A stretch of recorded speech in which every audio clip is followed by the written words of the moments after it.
Bismillah, Assalamualaikum warahmatullahi wabarakatuh. Alhamdulillahirabbil alamin. Assalatu wassalamu ala asrofil anbiya'i wal mursalin wa ala alihi wa ashabihi ajma'in. La haula wa la quwata illa billahil aliyyil azim. Amma ba'd. Saudara-saudara sekalian, sahabat IP yang berbahagia, kita masih dalam tadarus ekonomi Islam. Tema pada kesempatan kali ini yang akan kita bicarakan adalah akad wakalah bi al-istismar. Fatwa Dewan Syariah Nasional Majelis Ulama Indonesia telah menjelaskan terkait akad ini terdapat dalam akad nomor 126 tahun 2019 dan ini termasuk akad yang baru. Kenapa akad ini muncul atau fatwa ini muncul? Karena memang produk keuangan syariah berbasis akad syariah itu perlu untuk dilakukan rekayasa sedemikian rupa sehingga pedoman, hudud, batasan, dawabit maupun ketentuan itu perlu diketahui oleh semua pihak. Terlebih bagaimana kita ketika mewakilkan suatu bisnis untuk mendapatkan hasil atau istismar yang ada. Ayat ini banyak terilhami dengan dalil-dalil umum seperti dalam Quran surat Al-Maidah ayat 1, Quran surat Al-Isra ayat 34, kemudian Quran surat Al-Kahfi ayat 19. Namun ada satu hadis yang cukup menarik yang bagi saya patut untuk diungkapkan pada kesempatan pembahasan ini, yaitu bahwasanya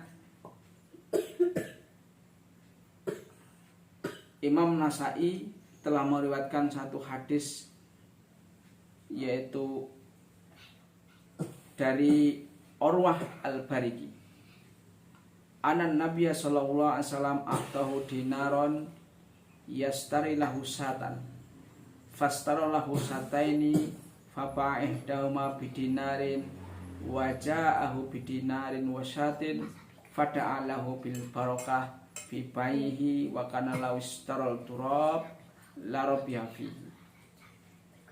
Bahwa Nabi Shallallahu alaihi wasallam pernah memberinya, yaitu Urwah, yang diberi ini Urwah ya, 1 dinar agar dibelikan untuk beliau seekor kambing. Jadi Urwah tak kasih 1 dinar, tolong belikan 1 kambing.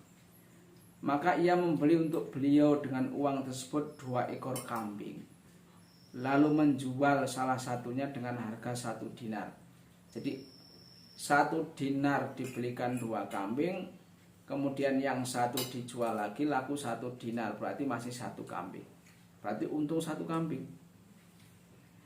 Dan ia datang kepada Nabi dengan 1 dinar dan seekor kambing. Ini Rasulullah, saya dapat kambing tapi 1 dinarnya masih. Wah, kenapa orang seperti itu? Karena saya membeli dengan 1 dinar 2 ekor kambing, kemudian saya jual kembali. Maka beliau mendoakan keberkahan dalam jual belinya, sehingga kalau membeli debu pun ia akan memperoleh keuntungan, kata Rasulullah. Saudara-saudara sekalian, apa kaitannya dengan wakalah bil al-istimar? Wakalah itu mewakilkan sesuatu, mewakilkan, kalau di sini konteksnya adalah mewakilkan untuk mengembangkan harta bendanya untuk dikembangkan agar menghasilkan hasil yang lebih baik. Ini seperti kasusnya Urwah tadi. Rasulullah itu mewakilkan untuk membeli kambing, tapi justru si Urwah itu dikembangkan di tengah perjalanan, dibisniskan, walaupun sebelumnya tidak sepengetahuan Rasulullah. Tapi kalau orang kok melakukan seperti itu dan berhasil, maka sesungguhnya dalam diri bisnis fil bai' wa tijarah hadza itu terdapat keberkahan, dan ini dipuji oleh Rasulullah Shallallahu alaihi wasallam. Maka perlunya adanya satu konsep wakalah bil al istismar. Itu saudara-saudara sekalian yang menarik dari hadis ini menurut saya.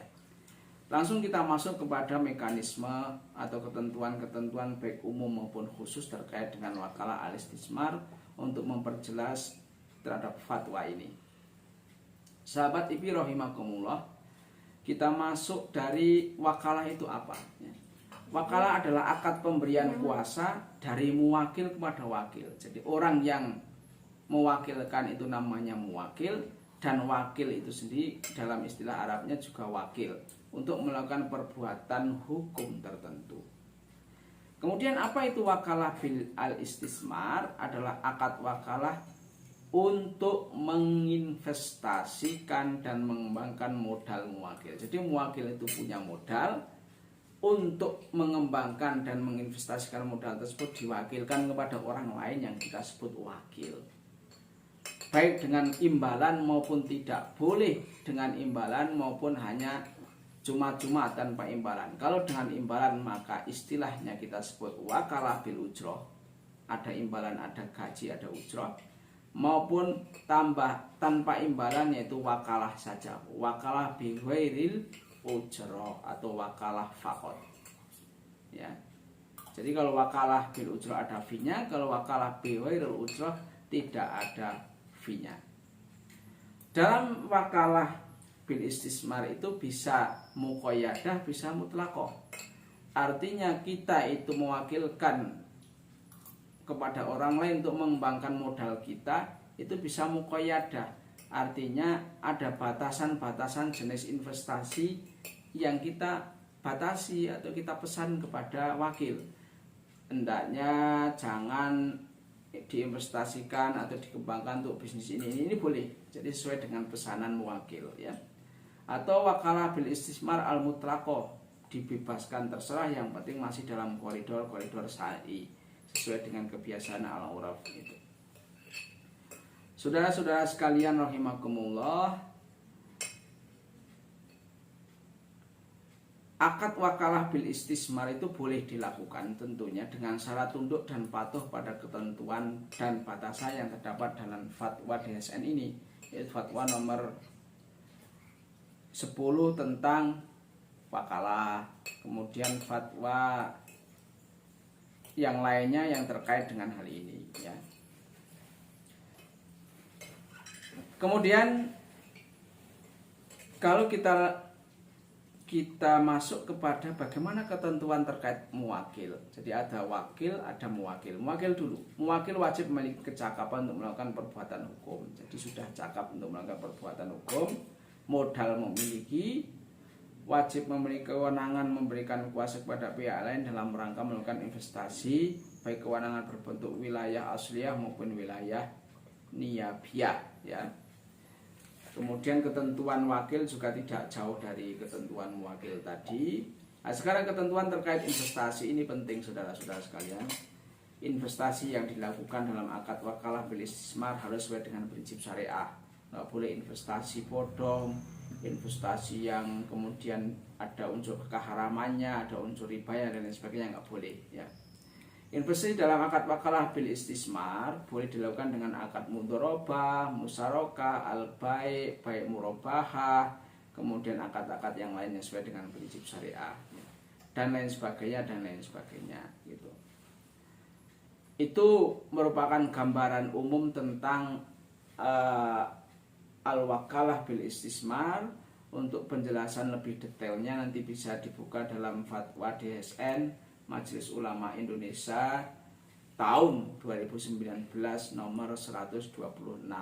Demikian saudara-saudara yang bisa saya sampaikan, mudah-mudahan bisa bermanfaat, dan ini menjadi akad wakalah yang penting juga untuk dikembangkan dan direnungi. Mudah-mudahan menjadi pencerahan buat kita. Saya akhiri, billahi taufiq wal hidayah. Nun wal qalami wa ma yasturun. Wassalamualaikum warahmatullahi wabarakatuh.